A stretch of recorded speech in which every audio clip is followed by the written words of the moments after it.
Salam, salam sejahtera untuk kita semua. Di video kali ini, saya akan membaca Alkitab dalam Kejadian pasal 30. Ketika dilihat Rahel bahwa ia tidak melahirkan anak bagi Yakub, cemburulah ia kepada kakaknya itu. Lalu berkata kepada Yakub, "Berikanlah kepadaku anak, kalau tidak aku akan mati." Maka bangkitlah amarah Yakub terhadap Rahel dan ia berkata, "Akukah pengganti Allah yang telah menghalangi engkau mengandung?" Kata Rahel, "Ini Bilha, budakku perempuan. Hampirilah dia, supaya ia melahirkan anak di pangkuanku, dan supaya oleh dia aku pun mempunyai keturunan." Maka diberikannya Bilha, budaknya itu kepada Yakub menjadi istrinya, dan Yakub menghampiri budak itu. Bilha mengandung, lalu melahirkan seorang anak laki-laki bagi Yakub. Berkatalah Rahel, "Allah telah memberikan keadilan kepadaku, juga telah didengarkannya permohonanku dan diberikannya kepadaku seorang anak laki-laki. Itulah sebabnya ia menamai anak itu Dan." Mengandung pula Bilha, budak perempuan Rahel, lalu melahirkan anak laki-laki yang kedua bagi Yakub. Berkatalah Rahel, "Aku telah sangat hebat bergulat dengan kakakku, dan aku pun menang." Maka ia menamai anak itu Naftali. Ketika dilihat Lea bahwa ia tidak melahirkan lagi, diambilnyalah Silpa budaknya perempuan, dan diberikannya kepada Yakub menjadi istrinya. Dan Silpa budak perempuan Lea melahirkan seorang anak laki-laki bagi Yakub.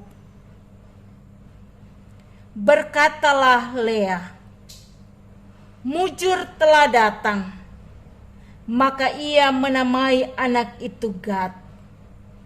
Dan Silpa budak perempuan Lea melahirkan anak laki-laki yang kedua bagi Yakub. Berkatalah Lea, "Aku ini berbahagia. Tentulah perempuan-perempuan akan menyebutkan aku berbahagia." Maka ia menamai anak itu Aser. Ketika Ruben pada musim menuai gandum pergi berjalan-jalan, didapatinya di padang buah Dudaim. Lalu dibawanya kepada Lea ibunya. Kata Rahel kepada Lea, "Berilah aku beberapa buah Dudaim yang didapat oleh anakmu itu." Jawab Lea kepadanya, "Apakah belum cukup bagimu mengambil suamiku? Sekarang pula mau mengambil lagi buah Dudaim anakku?" Kata Rahel, "Kalau begitu biarlah ia tidur dengan engkau pada malam ini sebagai ganti buah Dudaim anakmu itu."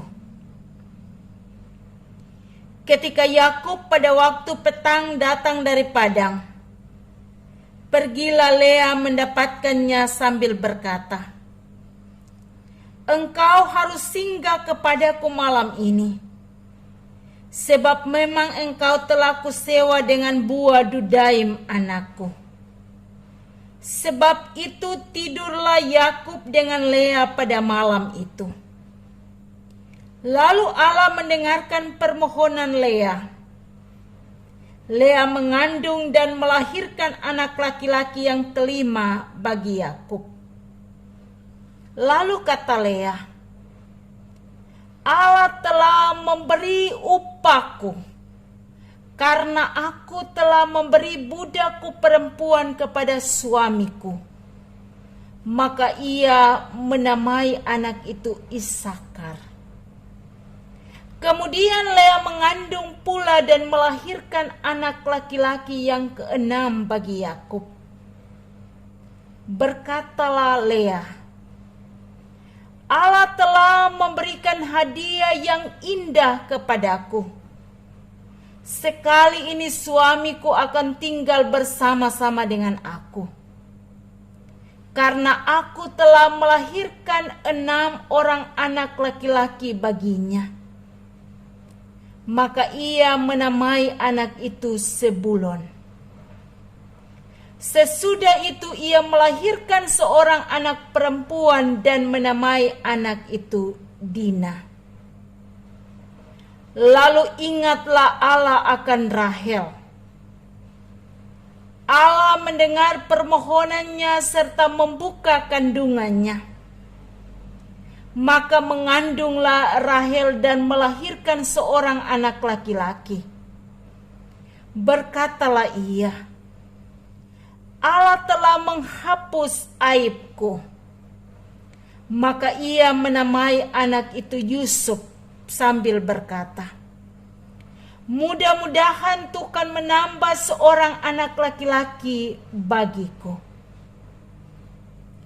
Setelah Rahel melahirkan Yusuf, berkatalah Yakub kepada Laban, izinkanlah aku pergi, supaya aku pulang ke tempat kelahiranku dan ke negeriku.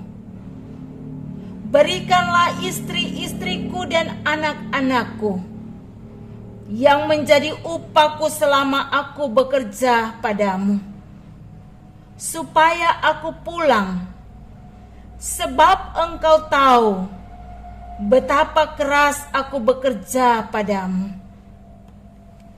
Tetapi Laban berkata kepadanya, sekiranya aku mendapat kasihmu, telah nyata bagiku bahwa Tuhan memberkati aku karena engkau. Lagi katanya, tentukanlah upahmu yang harus kubayar, maka aku akan memberikannya. Sahut Yakub kepadanya, engkau sendiri tahu bagaimana aku bekerja padamu, dan bagaimana keadaan ternakmu dalam penjagaanku. Sebab harta milikmu tidak begitu banyak sebelum aku datang, tetapi sekarang telah berkembang dengan sangat, dan Tuhan telah memberkati engkau sejak aku berada di sini. Jadi bilakah dapat aku bekerja untuk rumah tanggaku sendiri? Kata Laban, apakah yang harus kuberikan kepadamu? Jawab Yakub, tidak usah kau berikan apa-apa kepadaku. Aku mau lagi mengembalakan kambing dombamu dan menjaganya, asal engkau mengizinkan hal itu kepadaku. Hari ini aku akan lewat dari tengah-tengah segala kambing dombamu, dan akan mengasingkan dari situ setiap binatang yang berbintik-bintik dan berbelang-belang, segala domba yang hitam, dan segala kambing yang berbelang-belang dan berbintik-bintik. Itulah upahku. Dan kejujuranku akan terbukti di kemudian hari, apabila engkau datang memeriksa upahku. segala yang tidak berbintik-bintik atau berbelang-belang di antara kambing-kambing dan tidak hitam di antara domba-domba, anggaplah itu tercuri olehku."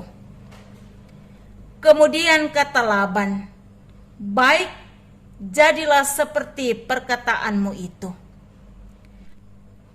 Lalu diasingkannyalah pada hari itu kambing-kambing jantan yang bercoreng-coreng dan berbelang-belang, dan segala kambing yang berbintik-bintik dan berbelang-belang, segala yang ada warna putih pada badannya, serta segala yang hitam di antara domba-domba.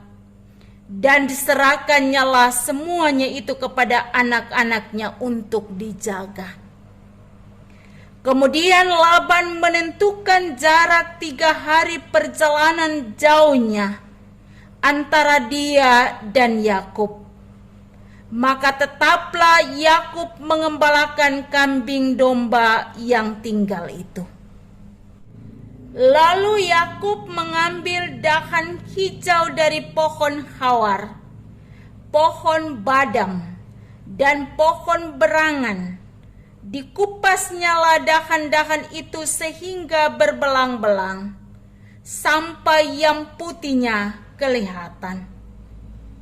Ia meletakkan dahan-dahan yang dikupasnya itu ke dalam palungan, dalam tempat minum, kemana kambing domba itu datang minum, sehingga tepat di depan kambing domba itu. Adapun kambing domba itu suka berkelamin pada waktu datang minum. Jika kambing domba itu berkelamin dekat dahan-dahan itu, maka anaknya bercoreng-coreng, berbintik-bintik dan berbelang-belang. Kemudian Yakub memisahkan domba-domba itu. Dihadapkannyalah kepala-kepala kambing domba itu kepada yang bercoreng-coreng, dan kepada segala yang hitam di antara kambing domba Laban. Demikianlah ia beroleh kumpulan-kumpulan hewan baginya sendiri, dan tidak ditempatkannya pada kambing domba Laban. Dan setiap kali apabila berkelamin kambing domba yang kuat, maka Yakub meletakkan dahan-dahan itu ke dalam palungan di depan mata kambing domba itu, supaya berkelamin dekat dahan-dahan itu. Tetapi apabila datang kambing domba yang lemah, ia tidak meletakkan dahan-dahan itu ke dalamnya. Jadi hewan yang lemah itu untuk Laban, dan yang kuat untuk Yakub. Maka sangatlah bertambah-tambah harta Yakub, dan ia mempunyai banyak kambing domba, budak perempuan dan laki-laki, unta dan keledai. Demikianlah bacaan firman Tuhan.